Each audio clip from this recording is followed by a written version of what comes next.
Jawa Timur. Ini dia di samping saya, Duta Baca Jawa Timur. Halo, halo sobat pustaka semua. Ini lebih enak kan kalau aku Iya, silakan. Nah, biar bisa lebih jelas nanti dilihat. Nah, beginilah wajah Duta Baca Jawa Timur. Halo sobat pustaka semuanya. Apa kabar? Semoga kalian semua sehat-sehat. Perkenalkan, nama saya Heralda Safira dan saya merupakan Duta Baca Jawa Timur dari tahun 2020 lalu. Mungkin saya perkenalkan lebih agak boleh. lengkap gitu ya. Kayaknya udah ada ini ya yang harus kenalkan. Boleh. Nama lengkapnya Heralda Safira, lebih akrab dipanggil Sasa. Betul, Sasa. Mbak Sasa ini merupakan lulusan S1 Psikologi Universitas Erlangga dan sekarang menempuh pasca sarjana di psikologi juga, tetap di Universitas Erlangga. Kak Sasa sebelumnya di tahun 2017 menjadi Ning Surabaya dan di tahun 2019 menjadi Raki Jawa Timur. Wow. Selain itu, Kak Sasa juga aktif di berbagai seminar ya, Kak? Alhamdulillah ya. Dan di tahun 2020, tepatnya 21 Oktober 2020, dinobatkan menjadi Duta Baca Jawa Timur. Iya betul, baik Kak. Kak Sasa sekarang kesibukannya apa ya? Kesibukan sekarang kuliah, ya kan. Kebetulan saya lagi ngambil magister profesi untuk profesi saya sebagai psikolog klinis. Jadi saya kuliah, tapi kuliahnya kan daring ya teman-teman ya. Jadi bisa nih fleksibel kemana-mana. Selain itu juga saya di sini sebagai Duta Baca, jadi saya fokus untuk mengajak anak-anak muda khususnya untuk meningkatkan literasi yang ada di Jawa Timur. Banyak, jadi nanti bisa 1 jam sendiri saya kalau ceritain kesibukan saya akhir-akhir ini. Langsung aja dari Mbak Rika. Saya dinobatkan menjadi Duta Baca Jawa Timur sendiri, bagaimana sih perasaan Mbak Sasa pertama kali dinobatkan ini? Senang pastinya ya, senang dan sekaligus deg-degan gitu. Kenapa deg-degan? Kenapa? Iya kan, pada satu sisi senang bangga gitu ya, dikasih kepercayaan dan amanah yang besar menurut saya, karena lingkupnya bukan kota lagi tapi provinsi gitu ya. Dengan banyaknya 38 kabupaten di Jawa Timur, itu adalah sebuah tantangan buat saya untuk meningkatkan literasi. Sehingga pada saat saya dinobatkan sebagai Duta Baca, yang ada malah deg-degan, apakah saya bisa gitu ya. Pasti itu akan ada di setiap orang ya. Tapi saya yakin gitu dengan banyaknya orang-orang yang mendukung saya dari Dinas Perpustakaan sendiri, Mbak Rika dan teman-teman, ternyata yang awalnya saya deg-degan ini menjadi suatu hal yang sangat menyenangkan gitu. Jadi akhirnya menurut saya harap juga dengan adanya ini, kenalan dengan saya ini, mungkin nanti teman-teman yang melihat kalau memang ada yang ingin berdiskusi atau mungkin nanti ada ide-ide untuk literasi di Jawa Timur, langsung aja mungkin bisa ya hubungin kita langsung gitu. Mungkin di sahabat-sahabat pustaka pun tidak mengetahui apa sih Kak tugasnya Duta Baca Jawa Timur sendiri itu? Tugas Duta Baca itu yang pertama adalah meningkatkan literasi yang ada di masyarakat Jawa Timur, karena memang di Jawa Timur tingkat literasinya memang sudah cukup tinggi, termasuk terbaik kedua di Indonesia.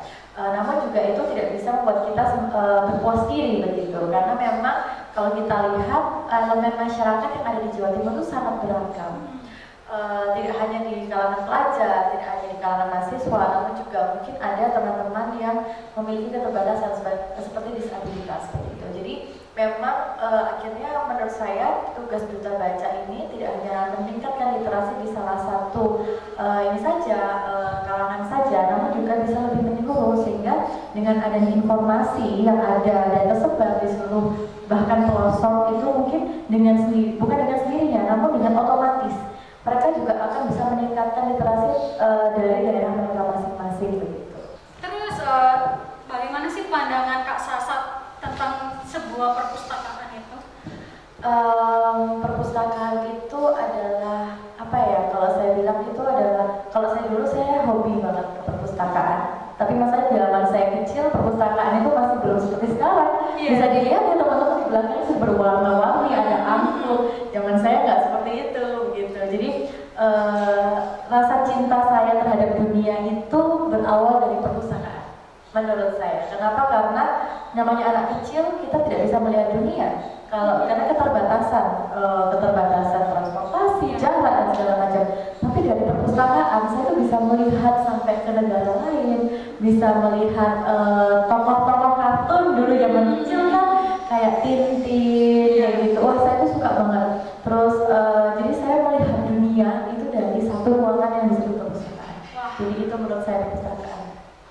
Itu kan secara umumnya tentang perpustakaan ya Kak. Kalau perpustakaan Provinsi Jawa Timur sendiri menurut Kakak itu gimana? Saya sangat berbangga, gitu. Saya sangat bangga menjadi bagian dari perpustakaan Jawa Timur karena memang Jawa Timur ini untuk tingkat literasi cukup tinggi gitu, dengan minat baca dan literasi cukup tinggi dengan adanya lebih dari 27.000 perpustakaan yang ada di Jawa Timur. Itu membuktikan bahwa awareness tentang membaca di Jawa Timur itu sudah tersebar dan cukup tinggi. Dan juga untuk banyaknya ruangan-ruangan yang mungkin sekarang sudah tidak seperti ini ya, berarti itu sudah membuktikan bahwa minat membaca sendiri itu inginkan dibangun dari di sedini mungkin, sekecil mungkin gitu.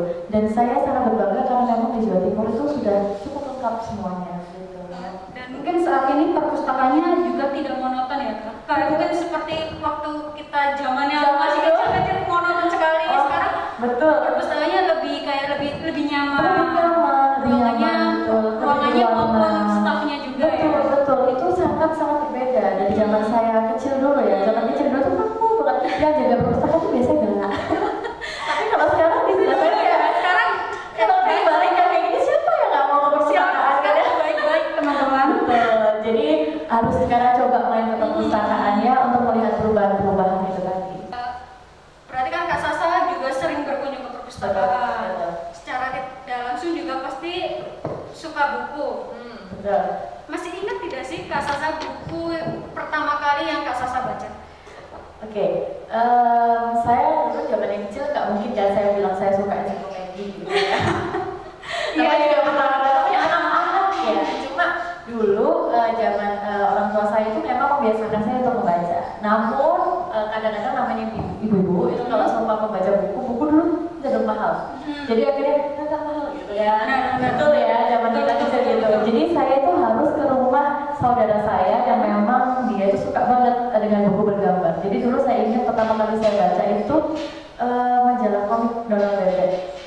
Saya nggak tahu jenisnya siapa ya, saya udah lupa. Cuma di situ cukup akhirnya saya sekolah dan saya tuh suka banget sama buku-buku seperti Tintin, Agatha Christie, Tiga Sekawan. Itu zaman dulu banget kan.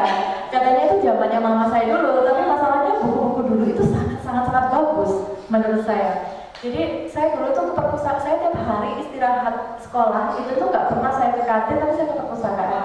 Cuma gara-gara pengen baca yang namanya Tiga Sekawan, Agatha Christie, terus habis itu Tintin, terus Bobo. Atau dulu tuh zaman itu saya ingat banget ada namanya majalah sains namanya Quark. Saya lupa tadi penerbitnya sama Quark. Jadi saya tuh, ya itu kan saya melihat dunia dari perpustakaan. Terus saya merinding baca ininya saya bilangnya karena secinta itu ya gitu loh. Walaupun pada saat itu ya saya tuh juga bacanya bukan yang kayak buku-buku yang sains sangat berat-berat. Tapi menurut saya literasi itu bukan hanya sekedar untuk membaca, untuk menambah pengetahuan, tapi kecintaanmu dulu.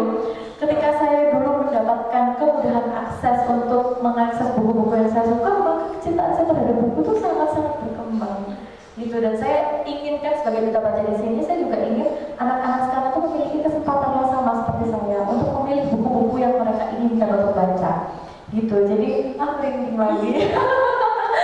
Jadi saya itu tadi buku-buku yang saya inginkan, terus itu berkembang nanti lama-lama gitu. Sesuai dengan salah satu statement Najwa Shihab, Duta Baca Indonesia, dia pernah berstatement seperti ini, hanya perlu satu buku untuk jatuh cinta pada membaca. Betul. Tepat sekali. Saya suka baca di malahnya di Bobo. Tiap hari saya minta saya di Bobo terus. Gitu. Berarti di sisi lain juga peran keluarga juga sangat penting ya, kalau untuk kayak menimbulkan minat baca atau kayak menimbulkan kesukaan membaca ya. Betul. Karena saya sadari sendiri ketika saya kecil, jujur saja minat baca tidak menyeluruh. Tidak semua teman-teman saya memilih untuk ke perpustakaan sekolah untuk membaca dibandingkan bermain. Jadi saya pikir dari situ memang dibiasakan dari kecil atau mungkin diajaklah ke toko buku. Saya ingat banget dulu zamannya di toko buku kan Nah saya itu nangis, saya nggak mau pulang dari bukanya mall sampai tutupnya mall karena saya itu nyari sampai ke belakang-belakang rak itu buku yang dibuka plastiknya. Oh. Iya Ya kan? Yang dibuka plastiknya itu saya nyari gitu. Jadi kalau sama belum ada yang dibuka saya nunggu sampai kira-kira ada orang yang buka plastiknya saya ambil, saya nunggu lagi. Jadi saya itu segitunya sampai bisa baca buku secara gratis. Makanya saya itu sangat-sangat apa ya, sangat-sangat mendukung dengan adanya sekarang fasilitas dari perpustakaan, lalu juga bisa dari universitas atau mungkin sekolahnya, buku itu sekarang sudah bisa diakses bahkan secara digital gitu loh Mbak. Karena zaman dulu tuh saya harus ke toko buku, nangis-nangis nggak mau pulang, cuma nungguin orang bukain plastiknya gitu. Iya sih. Kadang zaman sekarang masih ada kayak gitu. Iya masih ada sama ya. Masih ada. Berarti menurut kakak ya di tahun 2021 ini Kak Sasa lebih suka buku yang bentuknya fisik yang dipegang langsung apa digital? Digital, karena begini, apalagi di zaman sekarang kan lagi pandemi banget ya, gitu ya. Jadi bahkan memang sebelum pandemi saya sadar bahwa waktu yang saya punya semakin sedikit untuk membaca di perpustakaan. Namun menurut saya itu nggak jadi halangan saya untuk tetap membaca, karena memang literasi itu kalau orang bilang bahwa literasi membaca, terus mereka harus ke perpustakaan, itu niatnya dulu yang panjang tapi eksekusinya belum tentu. Jadi akhirnya kenapa sekarang tidak dimudahkan dengan digital? Jadi sehingga di handphone saya itu saya punya banyak sekali aplikasi.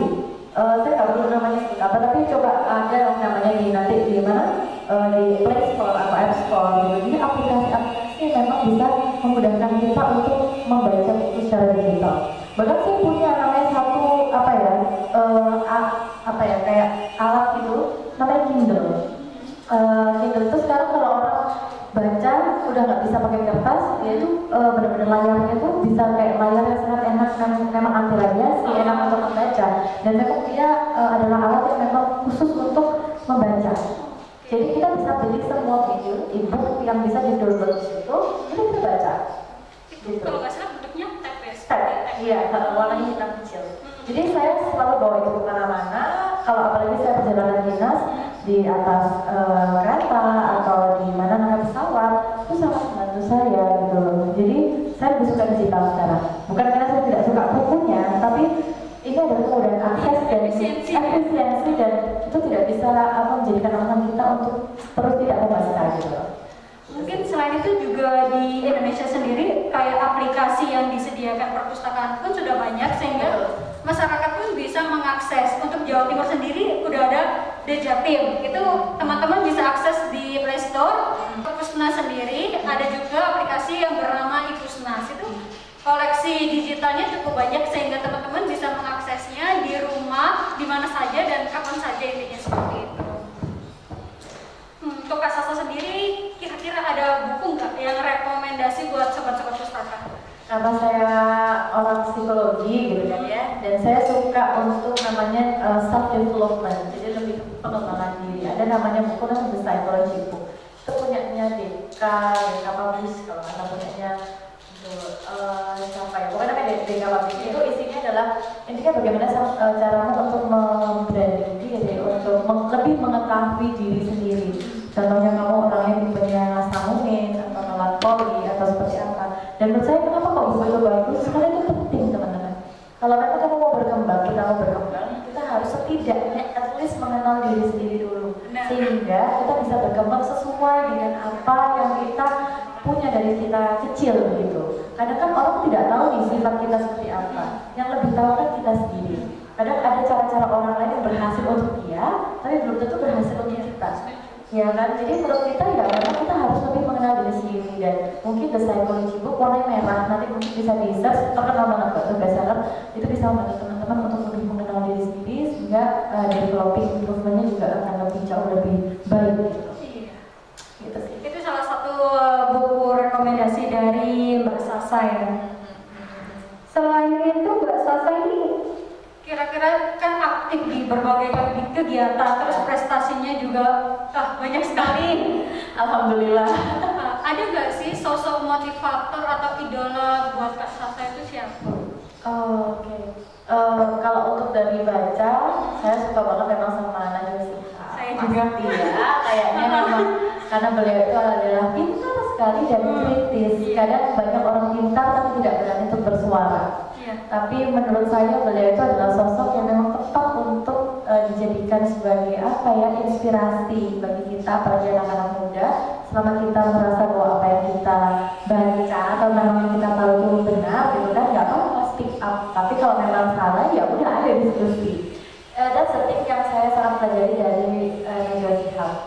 Kalau untuk yang lain secara keseluruhan, saya sebenarnya nggak pernah punya apa ya bayaran khusus begitu. Cuma saya merasa kenapa? Karena saya merasa setiap orang itu memiliki kemampuannya dan kelebihannya masing-masing, sehingga saya bisa mengambil dari banyak orang sebenarnya.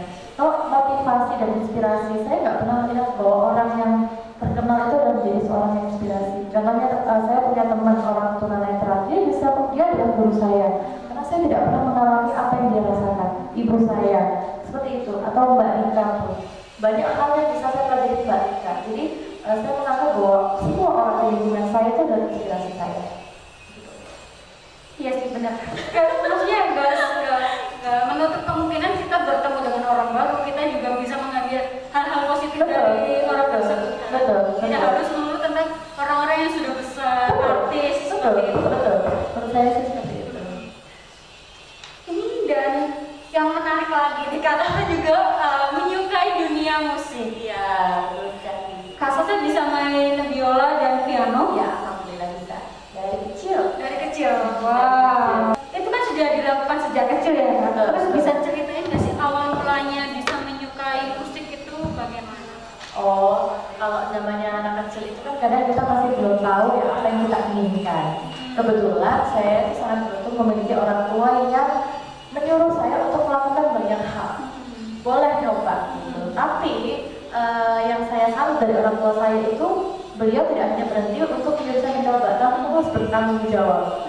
Itu poinnya sih. Poinnya. Nah, kebanyakan orang itu boleh mencoba, tapi sekedar mencoba. Akhirnya mereka berhenti. Saya dulu enggak. Saya suka sama musik itu bukan karena saya dari kecil. Ya saya tidak seinspiratif itu. Mohon maaf, saya juga manusia. Pasti namanya anak-anak juga ada rasa malas dan segala macamnya. Tapi ketika saya sekali memilih untuk saya belajar musik, maka orang tua saya memberikan suatu tanggung jawab yang harus sampai selesai. Dan itu juga dibaca. Sama kayak saya baca buku. Kalau buku saya tidak selesai saya baca, orang tua saya tidak akan memberikan saya buku baru. Jadi akhirnya dari kecil seperti itu. Jadi akhirnya ternyata ketika lama-kelamaan saya juga merasa bahwa itu adalah sebuah kecintaan saya. Kenapa? Oh ternyata saya bisa lebih bisa dibanding teman-teman saya. Akhirnya ada kebanggaan ke dalam diri saya gitu. Jadi ya itu tadi sih cerita singkat gimana ceritanya dulu pas zaman kecil saya belajar musik sampai sekarang. Dan yang paling saya suka akhirnya dengan musik ini saya juga bisa memberikan kebahagiaan untuk orang lain, mengamalkan ilmu saya karena saya juga ngajar kan. Gitu. Jadi nama kursusnya ini Algana. Ada betul. Jadi saya itu udah ngajar dari saya umur 15 tahun. Wow. 15 tahun itu berarti saya SMA kelas 1. Saya merasa pada saat itu juga ngapain bisa ngajar kalau masih kecil kan gitu. Tapi menurut saya guru itu bukan harus ketika kamu menempuh pendidikan setinggi-tingginya gitu. Semua orang bisa jadi guru. Bahkan untuk anak SMP kelas 1 bisa jadi guru matematika kelas 1 SD. Itu prinsip saya. Jadi selama kita punya niat untuk mengamalkan apa yang kita punya, maka juga kita bisa membantu banyak orang. Akhirnya ya itu tadi. Gitu, saya suka musik karena saya bisa bantu banyak orang. Berarti dari umur 15 ya udah ngajar ya? Betul, di musik. Itu berarti maksudnya yang kakak ajar itu anak-anak SMP, SD, SMA atau bahkan yang ada yang semua segala umur. Karena kan memang itu tadi yang saya balik ke tadi, bahwa semua ilmu itu bisa kita dapat dari mana saja. Bahkan dari Mbak Rika pun saya juga bisa belajar. Sama ketika di musik, walaupun orang itu lebih tua umur daripada saya, tapi di musik saya lebih bagus, sebenarnya saya lebih tahu gitu. Jadi ya semua, siapa aja yang mau belajar sama mereka juga niat, ya ayo. Oke, di dunia musik sangat memukau, sangat menginspirasi lah. Selain itu juga menarik lagi, karena saya ini juga menyukai tanaman hias. Iya, ya lumayan lah kalau suka-suka ya nggak juga suka banget ya. Itu bagaimana ceritanya sampai bisa menyukai tanaman hias? Gini, karena kan saya tinggal di kota besar, rumah solusi kayak gitu. Itu kan membuat saya percaya bahwa healing itu adalah dari dalam diri, dan setidaknya lingkungan kita tinggal itu juga harus bisa membuat kita lebih tenang supaya kita bisa lebih bisa enak lah beraktivitas. Ya udah, akhirnya saya baca, saya browsing kan, ternyata salah satunya tanaman-tanaman ini bisa membuat kita udah lebih lebih segar aja gitu. Jadi akhirnya dari situ saya suka. Dan tanaman yang disukai itu lidah mertua. Betul, yang panjang-panjang iya. Gitu ya. Ya, itu kenapanya juga. Kenapanya? Ya kadang-kadang saya orangnya ini kan anti toksik ya. Oke. Hidupnya udah lumayan ini ya, pusing kan dengan banyak kegiatan. Ya saya setidaknya ingin beristirahat dengan baik gitu kan. Jadi akhirnya lidah mertua itu saya browsing juga, saya baca juga teman-teman. Ternyata memang bisa menyerap racun, udaranya CO2 bisa diserap. Lalu dengan apalagi zaman pandemi yang seperti ini kan, dia paling penting adalah perawatan yang mudah sekali. Benar, tidak terlalu menyita waktu. Tidak terlalu menyita waktu, dan saya tiap hari bingung soal jadwal. Dengan disiram sedikit saja itu manfaatnya banyak ya. Kita itu dari mana? Baca. Harus baca. Gitu. Biasanya kalau kan tanaman lidah mertua itu Kak Sasa taruh mana? Ditaruh mana di? Oke. Saya di kamar tidur ada, di ruang tamu ada, di taman, di rumahnya orang tua saya ada taman itu, ya itu ada juga. Banyak ya? Banyak ya, toksik. Lumayan. Gitu. Oke, sekarang kita move on ke hal-hal yang lain. Boleh. Saya jadi deg-degan, banyak banget pertanyaannya, berapa hari ya kan buat saya. Namanya juga mengenal lagi dong. Lebih ke pendapat atau pandangan Mbak Sasa sih kali ini tentang informasi yang tidak benar atau hoax yang ada saat ini kan tidak bisa dipungkiri. Betul. Informasi yang tidak benar itu banyak sekali di masyarakat. Betul. Terus bagaimana sih pandangan Mbak Sasa sendiri tentang itu? Oke, menurut saya hoax itu adalah suatu efek samping ya dari digitalisasi yang sudah ada di dalam masyarakat. Apalagi dengan internet yang semakin gampang diakses, dan sekarang kayak dulu, setidaknya dulu orang kalau mau nulis berita harus nulis di kertas, biaya lebih banyak, ya kan? Harus menjual dan segala macamnya. Setidaknya dulu koran itu kan juga orang juga harus bayar untuk bisa dapat itu. Nah, hoax sendiri muncul karena memang informasi didapat secara gratis sekarang. Orang nulis, ngirim lewat sosial media gratis. Mereka berbicara pun dengan speak up lebih banyak gitu. Akhirnya hoax itu juga tidak bisa dihindari.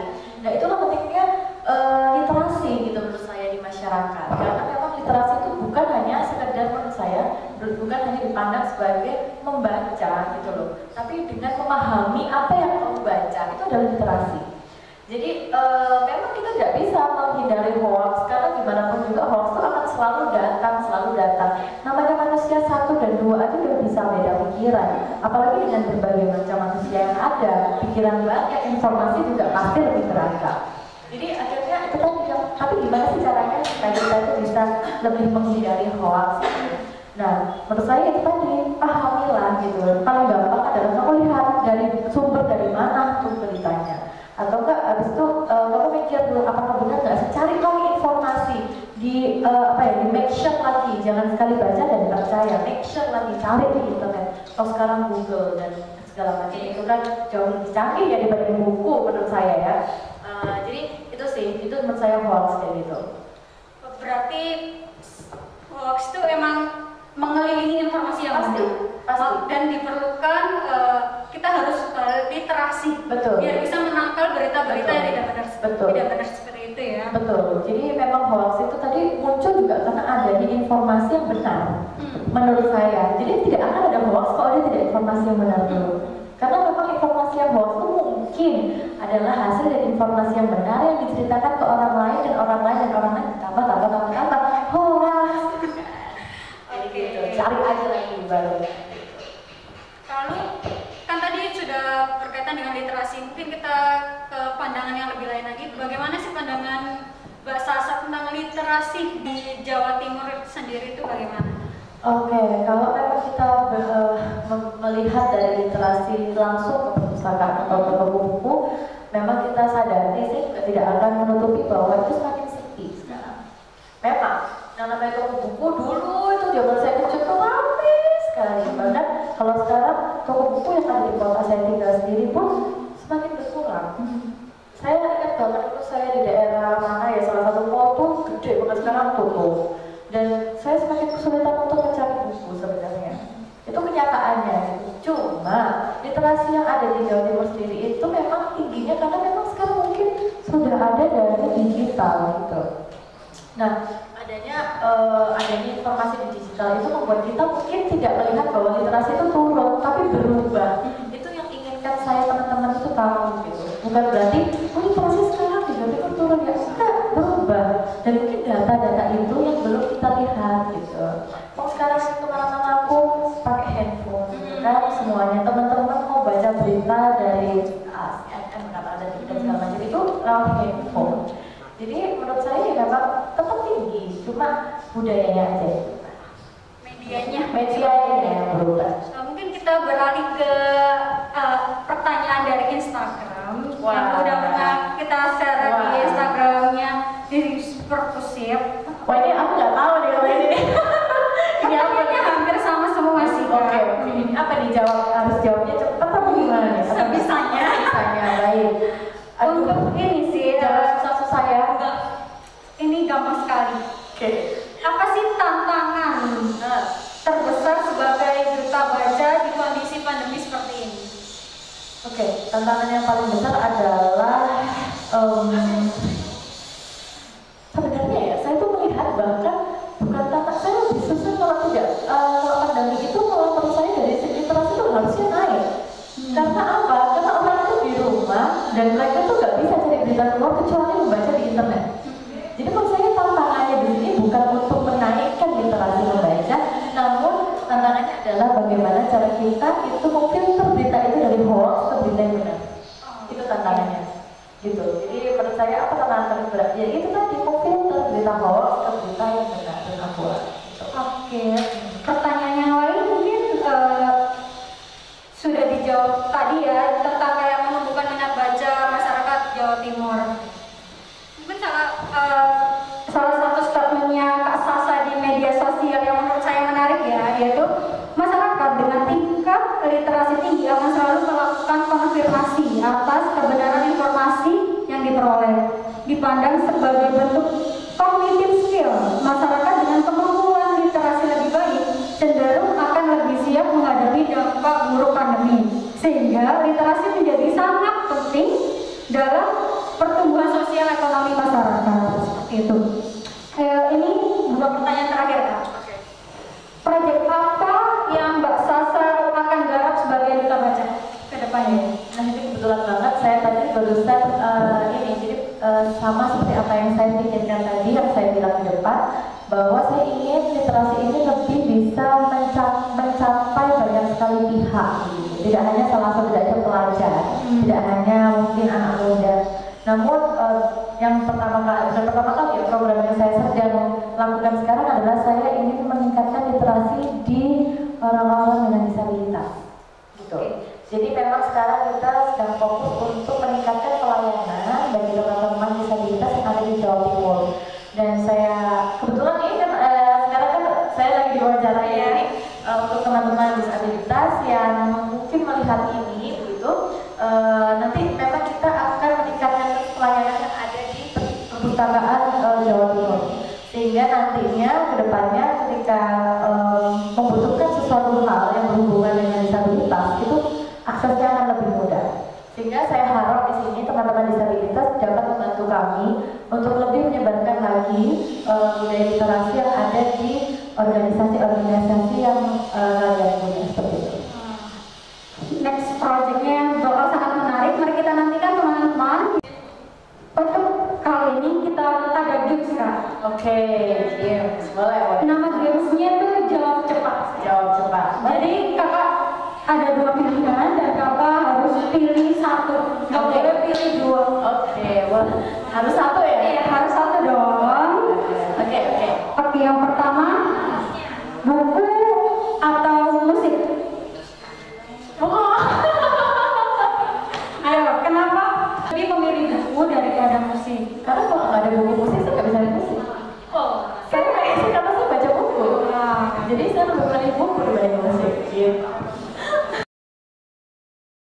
main atau tidur? Tidur. Itu nggak pakai mikir ya.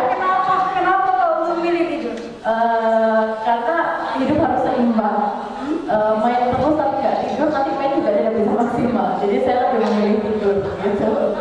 Kak Sasa sendiri tipe tidurnya itu yang larut malam atau kayak sesuai yang jam 9 gitu? Tapi malam, saya tidur itu paling cuma 2 jam 3 jam. Wah, itu Makanya saya lebih tidur. paginya langsung produktif ya? Iya, langsung. Ada tips nggak buat teman-teman yang kayak tidurnya cuma 2 jam tapi paginya tetap produktif itu bagaimana? Kalau saya sih memang karena gimana ya? Kalau gimana tips-tips ya? Gini, saya itu melakukan semua hal ini itu karena passion, karena saya suka. Mungkin gimana cara produktif kalau memang kita suka itu tidak melihat secara produktif dan tidak produktif, tapi kita kayak main. Saya merasa bahwa semua kerjaan saya ini kayak main. Jadi saya nggak pernah merasa bahwa itu kerja bikin stres gitu. Jadi itu kenapa mungkin itu tips-tipsnya, berangkatlah dari hal yang kamu suka dan lama-lama kamu akan bisa mengembangkan diri sendiri. Gitu. Oke. Lanjut ke pertanyaan ketiga ya. Baru atau lama? Baru. Kenapa pilih baru? Kenapa pilih baru ya? Gimana ya? Apalagi pas sama pandemi kayak gini, kalau yang bekas nggak boleh, memang harus baru semua masker baru. Terus habis itu semuanya baru ya kan, memang kita harus lebih ini. Cuma kalau saya baru itu karena kadang itu saya suka apa ya, kalau baru tuh saya merasa bahwa itu pekerjaan saya gitu. Jadi akhirnya saya merasa kalau memang itu baru, saya menjaganya, menjaganya itu lebih saya eman gitu kadang, karena saya merasa bahwa saya melihat itu dari kondisi yang paling baru sampai yang jelek gitu. Jadi saya baru aja sih semuanya. Oke, lanjut ke pilihan keempat yaitu jelek atau kaya? Kaya. Alasannya kenapa lebih milih kaya? Gini, kalau seumpama kaya itu kita bisa membuat hal yang jelek itu lebih bagus gitu.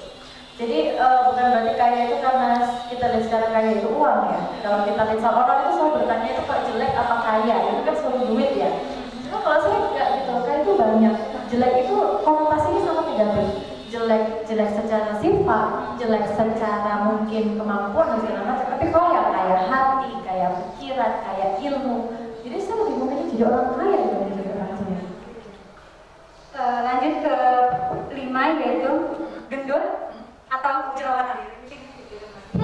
Aduh ini harus jawab cepat kan ya? Iya, harus jawab cepat ini. Ayo. Kenapa? Karena saya bolak-balik di jerawatan bertahun-tahun itu gak bosan. Tapi kalau gendut kita sudah punya takaran-takaran bagaimana ilmu itu sudah pasti. Kalau jerawat itu banyak banget masalahnya kenapa jerawatan itu lebih susah untuk dikontrol. Jadi gendut aja. Yaitu karena pintar atau cantik? Pintar. Kenapa? Karena saya melihat orang cantik itu akan relatif. Semua orang itu pasti bisa cantik, tapi tidak semua orang bisa pintar. Dan nanti pertama kalau saya bilang kayak gitu, karena kayaknya kalau cantik itu kayak semua itu sudah ada dalam diri itu ingin harus cantik gitu. Tapi kalau pintar kadang ada beberapa orang juga berpikir bahwa itu nomor 2 gitu. Padahal menurut saya kecantikan itu dilihat dari mata. Saya pertama kali lihat orang itu bukan dari fisiknya tapi dari matanya. Dari situ saya bisa tahu orang ini pintar atau tidak. Jadi saya lebih memilih untuk menjadi pintar dan mencari cantik. Karena dengan pintar kita bisa jadi cantik. Oke, lanjut ke 7 yaitu baca atau tulis? Saya suka baca. Kalau saya baca gitu, tulis itu saya suka, tapi ya kan tadi kan prefer ya, lebih prefer mana, saya lebih suka membaca gitu, baca dan tulis baca gitu. Oke, lanjut ke 8 yaitu novel atau film? Novel. Kenapa? Karena di novel itu imajinasi kita tidak terbatas. Iya. Sedangkan di film itu kita dipaksa untuk melihat imajinasi seseorang. Bahkan mungkin orang yang membuat novel itu belum tentu imajinasinya seperti film. Dan saya lebih suka bahwa kita itu memiliki banyak sekali imajinasi karena itu adalah keindahan dari sebuah membaca di novel. Lanjut ke 9 yaitu pilih e-book atau textbook? Ibu. Kenapa? Karena memang namanya zaman sudah berkembang terus ya. Saya memilih ada plus minus kenapa kok textbook dan e-book. Tapi kalau saya memilih e-book karena memang dia lebih gampang untuk dibawa kemana-mana. Dan untuk orang-orang yang tidak memiliki waktu ke perpustakaan membeli juga lewat digital ini ya mereka. Jadi ibu gitu. Terakhir nih Kak, Oke. bunga atau pohon? Pohon. Kenapa? Karena kalau bunga dipotong saya nggak bisa nanam lagi. Kalau pohon bisa menghasilkan bunga. Jadi saya lebih milih untuk dikasih pohon. Mungkin yang mau kasih pohon jangan kasih bunga. Besoknya udah mati biasanya. Oke, itu dia 10 pertanyaan buat games jawab cepat. Terima kasih buat Mbak Sasa yang sudah bergabung di acara Halo Tips hari ini. Silakan follow Instagram Mbak Sasa di @heraldasafira. Jangan lupa untuk subscribe, like, komen di YouTube Disperpusif Prof Jatim. Sampai berjumpa di bulan depan. Salam literasi. Bye.